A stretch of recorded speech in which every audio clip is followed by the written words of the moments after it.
मंचर कृषी उत्पन्न बाजार समितीला तळेघरला आपण जो उपबाजार सुरू केलेला आहे त्याच्यासाठी 1,52,00,000चं शेतकरी भवन मंजूर झालेलं आहे. त्याच्यामधला निम्मा निधी राज्य सरकार देणार आहे आणि निम्मा निधी आपली मार्केट कमिटी खर्च करणार आहे. त्यामुळे आदिवासी भागातल्या सुद्धा शेतकऱ्यांना या सगळ्या गोष्टीचा एक चांगल्या प्रकारे फायदा त्या ठिकाणी होऊ शकेल. त्याचबरोबर आपलं जे मंचरचं तहसील कार्यालय आहे तहसील कार्यालय घोडेगावचं जे तहसील कार्यालय आहे त्याच्या पाठीमागं शेती विभागाची एक जागा शिल्लक आहे. आपला बऱ्याच दिवसापासूनचा प्रयत्न होता की त्याला आपण तिथं कृषी भवन बांधायचं, परंतु त्याला काही यश येत नव्हतं. खरं तर मार्च महिन्यामध्ये जे बजेट झालं त्याच बजेटमध्ये या घोडेगावच्या कृषी भवनच्यासाठी आणि अधिकाऱ्यांच्या निवासस्थानासाठी 5,88,00,000 रुपयाची टोकन तरतूद केलेली आहे. त्याच्यावर अजून निधी उपलब्ध झाला नाही, परंतु उद्याच्या काही दिवसामध्ये तो निधी उपलब्ध आम्ही करून घेऊ आणि त्याच्यामध्ये सुद्धा निश्चित प्रकारे आपल्याला एक चांगला फायदा होईल. आणि मग शेती विभागाचं कार्यालय, निवासस्थानं आणि बाकीच्या सगळ्या गोष्टी त्या ठिकाणी होतील. तर तो एक अतिशय महत्त्वाचा विषय आहे. त्याचबरोबर राज्य सरकारने छत्रपती शिवाजी महाराज मुख्यमंत्री पाणंद रस्ते ही एक योजना आखलेली आहे. आज बरेच रस्ते आहेत आपल्याकडे. राष्ट्रीय महामार्ग असतात, राज्य महामार्ग असतात, जिल्हा महामार्ग असतात, इतर जिल्हा महामार्ग असतात, व्हिलेज रोड असतो. पण गावामधले जे छोटे छोटे जे रस्ते आहेत त्याला शेतकऱ्याला काही ना काही कारणाने अडथळा झालेला असतो आणि तो अडथळा दूर करण्याच्या दृष्टिकोनातून आपण त्याला एक सरकारने कार्यक्रम हातामध्ये घेतलेला आहे. त्याच्यासाठी कमिटी तालुका लेवलला, जिल्हा लेवलला नियुक्त केलेली आहे. त्या कमिटीची मीटिंग आमदारांच्या अध्यक्षतेखालीच असते. तर ती मीटिंग काल झाली. त्या मीटिंगमध्ये आपल्याला राज्य सरकारने 7.5 कोटी रुपये मंजूर करून दिलेले आहेत. हे काही रस्ते फार मोठे नसतात. 200 मीटरचा रस्ता आहे, 500 मीटरचा रस्ता आहे, 1000 मीटरचा रस्ता आहे, एवढेच मोठे रस्ते असतात. हे फक्त शेतकऱ्याचा माल काहीतरी कारणामुळं, मग त्याच्यामध्ये महसूल यंत्रणा, प्रांत ऑफिसर, पोलीस ऑफिसर, बाकीचे मोजणीवाले, सगळ्या यंत्रणा याच्यामध्ये इन्व्हॉल्व आहेत आणि याची जबाबदारी सगळे प्रांतांच्यावर आहे. त्यामुळं या तालुक्यामधला कुठलाही शेतकरी, आणि ही जी कमिटी आहे ही एका विधानसभा मतदारसंघाची कमिटी आहे, एका तालुक्याची कमिटी नाही. ह्याच्यामध्ये आंबेगावचे 5 जिल्हा परिषद मतदारसंघ आणि शिरूरचे 3 जिल्हा परिषद मतदारसंघ अशी 8 जिल्हा परिषद मतदारसंघाची कमिटी आहे.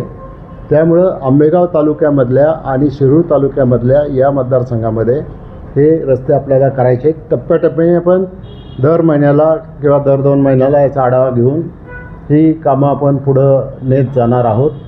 आणि त्याच्यासाठी 7.5 कोटी रुपयाची जरी आत्ता तरतूद असली तरीसुद्धा मी कालच्या मीटिंगमध्ये त्यांना 15 कोटी रुपयाचा आराखडा तयार करायला सांगितलेला आहे.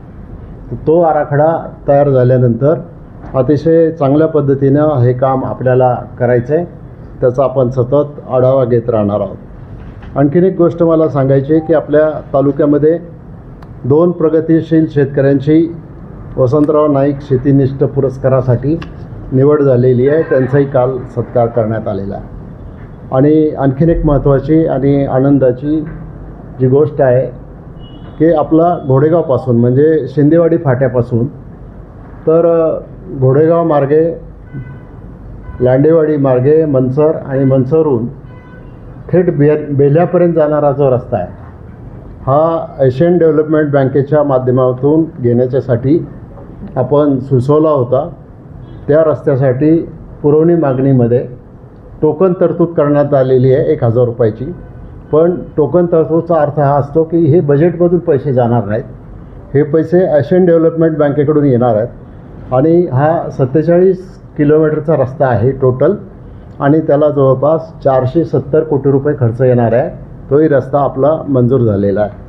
तर गेल्या 8-15 दिवसात, महिन्यात ज्या काही घटना घडलेल्या आहेत, तुम्ही दांगट ते देऊन टाका आता सगळ्यांना एक कॉपी. तर हे म्हणजे डेव्हलपमेंटच्या घटना. तर हे आपल्याला सगळं या ठिकाणी आम्ही विदित केलेलं आहे. मला असं वाटतं की आपला जो आणि भीमाशंकर विकास आराखडा जो आहे तो आहेच, तो आता मंजूर झालेला आहे. त्याच्यासाठी जवळपास म्हणजे 600 कोटी रुपयाचा आराखडा आत्ता तो मी मागच्या वार्तालापाच्या वेळेला सांगितलं होतं की तो 600 कोटीचा आराखडा आता होईलच. परंतु त्याच्याच बरोबरीनं आपल्याला निश्चित प्रकारे आणखीन त्याच्यामध्ये काही ॲडिशन डिलिशन करायचं असेल तर ते करता येण्यासारखं आहे. त्याचबरोबर मागच्या वेळेला मी तुम्हाला सांगितलं होतं पांडवदऱ्याच्या पाझर तलावाच्या संदर्भातसुद्धा आपण प्रयत्न करतो आहे निगोटवाडीला. त्याचा फायदा निगोटवाडीला होणार आहे, मोरळेवाडीला होणार आहे, सगळ्यांनाच होणार आहे. त्यामुळं त्याचा एक फायदा आपल्याला सगळ्यांना होऊ शकतो. अशी ही डेव्हलपमेंटची कामं आहेत. बजेटमध्ये आलेली अन्य कामं जी आहेत रस्त्यांची किंवा इमारतींची ती वेगळी आहेत, किंवा बजेटमध्ये आलेली मुख्यमंत्री ग्राम सडक योजनेच्या मधून आलेली कामं, आणि त्याच्यामध्ये सुद्धा आपण काही कामं शिरूर तालुक्यातली सुचवलेली आहेत, काही कामं आपल्या आंबेगाव तालुक्यातली सुचवलेली आहेत. तर ही सगळी कामं त्या ठिकाणी पूर्ण करण्याच्या दृष्टिकोनातून आपला प्रयत्न राहणार आहे. आणि ही खरं तर ह्या खूप घोषणा आहेत, त्याच्यासाठी प्रत्येकासाठी वेगळं भेटायला पाहिजे होतं. परंतु आता तेवढा वेळ माझ्याकडे नसतो. आता तुम्ही कसं मॅनेजमेंट करायचं ते करा. पण तुम्हाला या सगळ्या गोष्टी आणि या सगळ्या गोष्टींच्या सगळ्या टिप्पण्या तुम्हाला आम्ही दिलेल्या आहेत.